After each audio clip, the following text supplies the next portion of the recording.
Hello friends welcome back to my YouTube channel. ఈరోజు మనం రేపటి ఏవైతే స్టాక్ ట్రేడ్ చేయాలో వాటి గురించి ఒకసారి డిస్కస్ చేసుకుందాం. ఫస్ట్ స్టాక్ మనం ఇక్కడ చూసామంటే హిండాల్కో. హిండాల్కో రేపు మనం బయింగ్ కోసం ట్రేడ్ తీసుకోవచ్చు.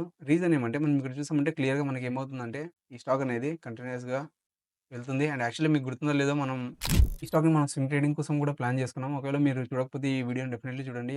మనం సమ్‌వేర్ ఈ స్టాక్‌నొచ్చేసి లాస్ట్ టైమ్ ఎప్పుడు ఏం ప్లాన్ చేసుకున్నామంటే సమ్‌వేర్ ఇక్కడ ప్లాన్ చేసుకున్నాం. కానీ ఏమైందంటే అది బ్రేకౌట్ ఇవ్వలేదన్నమాట. ఈ హై ఏమైతే ఉందో సమ్‌వేర్ ఇక్కడ మనం ప్లాన్ చేసుకున్నాము. ఈ హై బ్రేక్ అయిందంటే ఎంట్రీ తీసుకుందాం అనుకున్నాం. కానీ ఏమైందంటే ఇది కిందకొచ్చింది. కిందకొచ్చిన తర్వాత అగైన్ ఏమైందంటే ఈసారి ఇది పైకి వెళ్తుంది.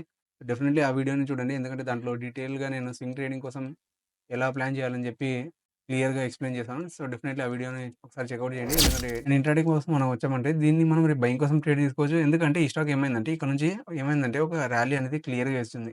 క్లియర్‌గా ఇచ్చిన తర్వాతే మనకి ఇక్కడ లాస్ట్ క్యాండిల్ ఏమైందంటే ఒక సెల్లింగ్ తర్వాత అగైన్ కంటిన్యూ కాబోతుంది. అండ్ ఒకవేళ దీని హై అనేది బ్రేక్ అయిందనుకోండి, ఒకవేళ దీని హై అనేది బ్రేక్ అయిందనుకోండి, ఇక్కడ నుంచి కంటిన్యూ అయ్యి పైకి వెళ్ళే ఛాన్సెస్ చాలా ఎక్కువ ఉంది. సో, దానికోసం రేపు దీంట్లో మనం బయింగ్ ఎంట్రీ తీసుకోవచ్చు. Next stock HDFC life. ఈ స్టాక్‌ని కూడా మనం రేపు బయింగ్ కోసం ట్రేడ్ తీసుకోవచ్చు. ఎందుకంటే ఈ స్టాక్ ఏమైందంటే ఒక ర్యాలీ ఇచ్చిన తర్వాత ఏమైందంటే ఒక కిందకొచ్చింది. ఐ మీన్ ఒక పుల్ బ్యాక్ ఇచ్చింది. పుల్ బ్యాక్ ఇచ్చిన తర్వాత ఇక్కడ ఒక కన్సల్టేషన్ అయింది. కన్సల్టేషన్ అయిన తర్వాత ఏమైందంటే మనకి ఇక్కడ ఒక రేంజ్ అనేది క్లియర్‌గా తెలుస్తుంది. అండ్ ఈ రేంజ్ అనేది ఏమైందంటే బ్రేకౌట్ ఇచ్చి రీటేస్ట్ తీసుకొని అగైన్ ఇది కంటిన్యూ కాబోతుంది. రేపు ఒకవేళ ఇది స్టాక్ అనేది ఫ్లాట్‌గా ఓపెన్ అయ్యి దీని హై అనేది బ్రేక్ అయిందనుకోండి, ఇక్కడ నుంచి అగైన్ కంటిన్యూ అయ్యి ఇక్కడ దాకా వెళ్ళే ఛాన్సెస్ ఉంది. సో, దానికోసం రేపు మనం దీంట్లో బయింగ్ కోసం ఎంట్రీ తీసుకోవచ్చు. ఒకవేళ మీరు ట్రేడ్ తీసుకున్నా, తీసుకోకపోయినా డెఫినెట్‌లీ ఏం చేయండి అంటే రేపు ఒకసారి వెళ్లి ఈ స్టాక్స్ అనేది చూడండి రేపు మార్కెట్ అయిపోయిన తర్వాత. ఐ మీన్ మీరు ఈ రోజే కాదు ఈ వీడియోని ఎప్పుడు చూసినా కూడా జస్ట్ వెళ్ళండి. వెళ్ళిన తర్వాత ఇక్కడ అనాలిసిస్ ఎలా జరిగింది అండ్ మనకు రిజల్ట్ ఎలా వచ్చిందని చెప్పి చూడండి. అప్పుడే మీకు ఈ స్టాక్ అనాలిసిస్ అనేది జరుగుతుంది. డెఫినెట్‌లీ ఈ స్టాక్ ఏం కావచ్చంటే ఒకవేళ రేపు ఫ్లాట్‌గా ఓపెన్ అయ్యి పైకి వెళ్ళిన తర్వాత కిందకొచ్చి స్టాప్ లాస్ కూడా హిట్ కావచ్చు. Or else gap down open అయ్యి కిందకి కూడా రావచ్చు.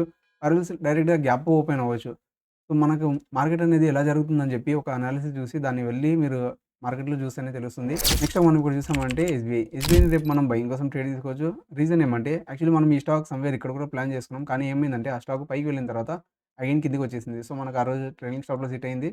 అండ్ ఈ స్టాక్ అగైన్ ఏమవుతుందంటే ఒక షార్ప్ ఫాల్ అయిన తర్వాత ఏమైందంటే స్లో అండ్ స్టడీగా ఏమవుతుందంటే మెల్లమెల్లగా పైకి అనేది క్లియర్‌గా వెళ్తుంది. అండ్ మనకి ఇక్కడ ఒక ప్యాటర్న్ కూడా తెలుస్తుంది.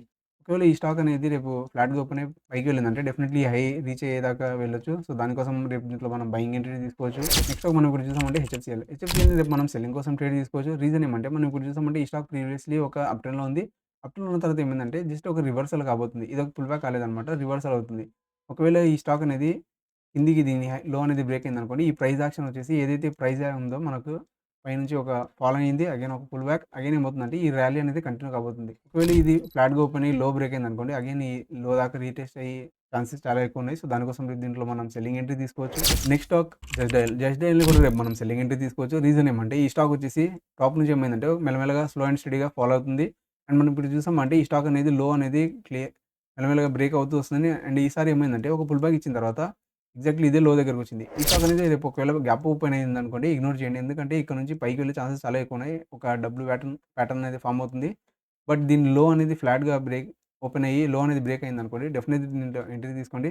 సమ్‌వేర్ ఈ గ్యాప్ దాకా వచ్చే ఛాన్సెస్ కూడా చాలా ఎక్కువున్నాయి. సో, దానికోసం రేపు దీంట్లో మనం సెల్లింగ్ ఎంట్రీ తీసుకోవచ్చు. ఓన్లీ ఈ లో అనేది బ్రేక్ అయితే మాత్రమే తీసుకోండి. ఎందుకంటే ఈ స్టాక్ కంటిన్యూయస్‌గా 4 క్యాండిల్స్ రెడ్ క్యాండిల్స్ ఫార్మ్ అయింది. సో, ఒకవేళ ఇది రేపు లో బ్రేక్ అయిందంటే అయితే ఒక పెద్ద రెడ్ క్యాండిల్ అనేది ఫార్మ్ అవ్వచ్చు. ఆర్ ఎల్స్ గ్యాప్ ఓపెన్ అయ్యి పైకి వెళ్ళిపోవచ్చు. సో, జస్ట్ బీ కేర్‌ఫుల్ అనమాట. మీకు ఈ స్టాక్ గురించి కాదు ఏదైనా పర్టిక్యులర్ స్టాక్ గురించి ఏదైనా డౌట్స్ ఉంటే కామెంట్ బాక్స్‌లో డెఫినెట్‌లీ రాయండి. నేను దాని గురించి కూడా నెక్స్ట్ వీడియోలో చార్ట్ అనాలిసిస్ చేస్తాను. And swing trading videos definitely వెళ్లి చూడండి. అండ్ మనం అనాలిసిస్ వీడియోస్ అనేది ఆల్మోస్ట్ మంచి ప్రాఫిట్‌లో ఉన్నాయి. అండ్ ఇవాల్టిది ఇంతే. ఒకవేళ వీడియో నచ్చినట్లయితే లైక్ చేయండి, సబ్స్క్రైబ్ చేయండి. అండ్ ఛానెల్ సబ్స్క్రైబ్ చేసుకోవడం మర్చిపోకండి. ఇవాల్టిది ఇంతే. మళ్ళీ కలుద్దాం మనం నెక్స్ట్ వీడియోలో. Thank you.